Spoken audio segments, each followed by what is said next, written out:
La respiration, de manière générale, c'est le moyen pour un être vivant d'aller prélever dans le milieu extérieur l'oxygène dont il va avoir besoin pour pouvoir faire respirer ses cellules.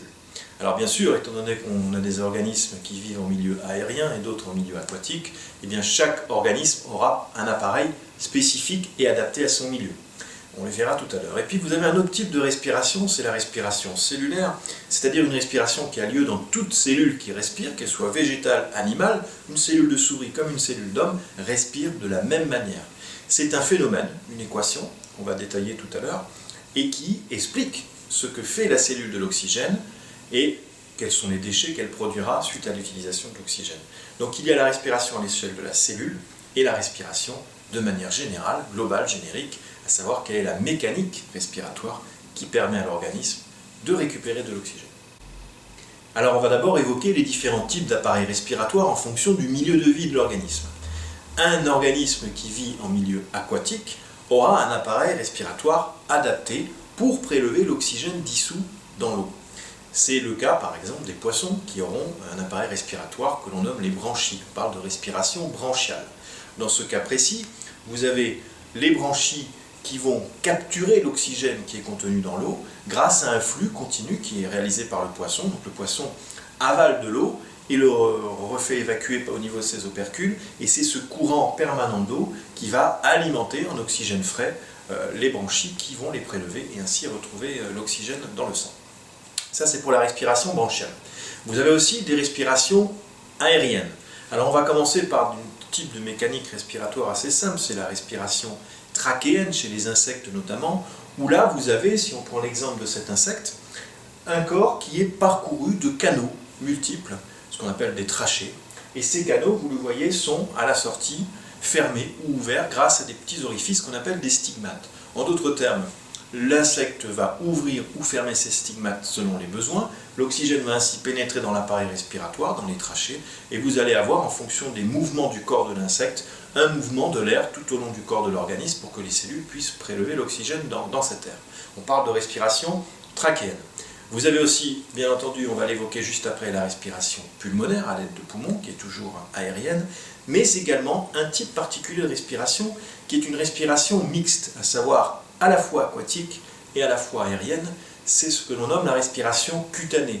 Une grenouille peut respirer par sa peau. Alors pour ça, elle nécessite d'avoir une peau humide, mais elle prélève quand même l'oxygène dans l'air. Donc on parle de respiration mixte, à la fois aérienne et aquatique, puisqu'elle joue sur ces deux tableaux. Venons-en maintenant à un type d'appareil respiratoire particulier, la respiration pulmonaire.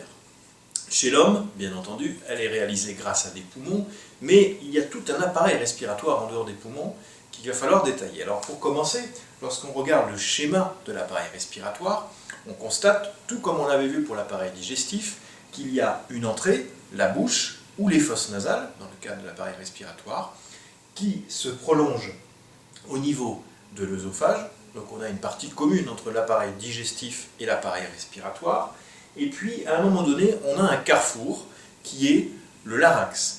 Le larynx, c'est le carrefour entre les voies digestives et les voies respiratoires. Donc l'air va passer à travers le pharynx et le larynx. Il va se retrouver au niveau de bronches, deux bronches, la bronche de gauche et la bronche de droite, deux bronchioles qui sont en fait des ramifications plus petites des bronches, et à l'extrémité de ces bronches, vous avez les alvéoles. Alors les alvéoles, on va les voir juste après, c'est à ce niveau que vont avoir lieu les échanges gazeux entre le sang de l'organisme et l'air qui vient de pénétrer dans l'appareil respiratoire. Et tout ce système de bronches, bronchioles et alvéoles est en fait entouré de deux poches que l'on nomme les poumons, un poumon gauche, un poumon droit, et on remarquera sur ce schéma que le poumon de gauche est constitué de deux feuillets, là où le poumon de droite est constitué de trois feuillets. Alors la raison est très simple, c'est qu'à gauche du corps vous avez le cœur, il fallait donc un espace supplémentaire pour le cœur. Le poumon de gauche n'a donc que deux feuillets pour laisser la place au cœur. Que se passe-t-il lorsque l'on inspire, c'est-à-dire lorsque l'on fait pénétrer dans l'appareil respiratoire de l'air? Eh bien, vous allez avoir dans un premier temps la contraction des muscles thoraciques afin d'augmenter le volume de la cage thoracique. Ces muscles, qui sont les muscles intercostaux, se contractent et augmentent le volume de la cage thoracique. Conjointement à ça, vous avez un muscle que l'on voit bien sur le schéma, qui est ici, qui est le diaphragme, qui va se contracter. En se contractant, il s'abaisse, et en s'abaissant, il augmente encore un peu plus le volume disponible pour la cage thoracique. Ainsi, l'air s'engouffre dans l'appareil respiratoire, c'est l'inspiration. C'est un phénomène qui est actif, qui nécessite de l'énergie, puisque lorsqu'on inspire, c'est fatigant. Et à l'inverse, lorsqu'on expire, on va relâcher tous les systèmes musculaires, les muscles intercostaux, le diaphragme, et sous une espèce de soufflet, comme un soufflet de cheminée, on va extirper l'air qu'on avait dans le système respiratoire et expirer, c'est le terme qu'on emploie, au moment de l'expiration, de l'air vicié qui contiendra le déchet de la respiration. L'inspiration permet de faire rentrer un air riche en oxygène, l'expiration permet de rejeter un air riche en dioxyde de carbone. Lorsque l'air qui a pénétré dans l'appareil respiratoire et qui est donc riche en oxygène arrive au niveau des alvéoles pulmonaires, et bien qu'est-ce qu'il se passe? L'oxygène qui est donc plus concentré dans l'appareil respiratoire va diffuser naturellement de l'intérieur des alvéoles à travers la paroi des alvéoles puis celle des vaisseaux sanguins pour se retrouver dans le sang. Ça doit vous rappeler quelque chose au niveau de la digestion et de l'absorption. Et à l'inverse, le sang qui arrive au niveau des alvéoles, qui est lui chargé en dioxyde de carbone, qui est plus concentré dans le sang que l'air à l'intérieur de l'appareil respiratoire, eh bien, va diffuser dans l'autre sens, c'est-à-dire du sang vers l'intérieur des alvéoles. Et au moment de l'expiration, vous allez donc avoir ce dioxyde de carbone qui est évacué. Donc d'un côté, la concentration en oxygène est plus importante à l'intérieur par rapport à l'extérieur, vous avez donc une diffusion, et de l'autre, le dioxyde de carbone est plus concentré dans le sang que dans l'appareil respiratoire, et diffusion dans le sens contraire. Inspiration, on amène l'oxygène, expiration, on évacue le dioxyde de carbone.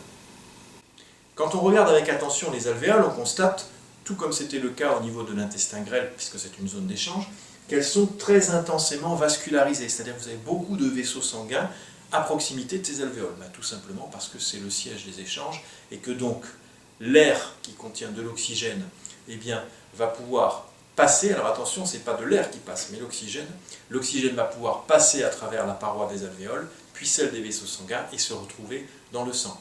Ne dites jamais que de l'air est contenu dans le sang, parce que si vous avez de l'air dans le sang, vous avez des bulles qui vont obstruer l'appareil circulatoire. C'est bien de l'oxygène qui circule dans le sang, donc un gaz, et c'est bien du dioxyde de carbone qui circule dans le sang, qui lui aussi est un gaz qui fait partie de l'atmosphère. L'atmosphère étant composée d'oxygène à 21%, d'azote principalement à plus de 70%, de dioxyde de carbone et puis de gaz un peu plus rares, dont font partie bien sûr les polluants actuels. Voilà pour la composition de l'air atmosphérique, mais ce sont bien des gaz qui circulent dans l'appareil respiratoire et pas de l'air.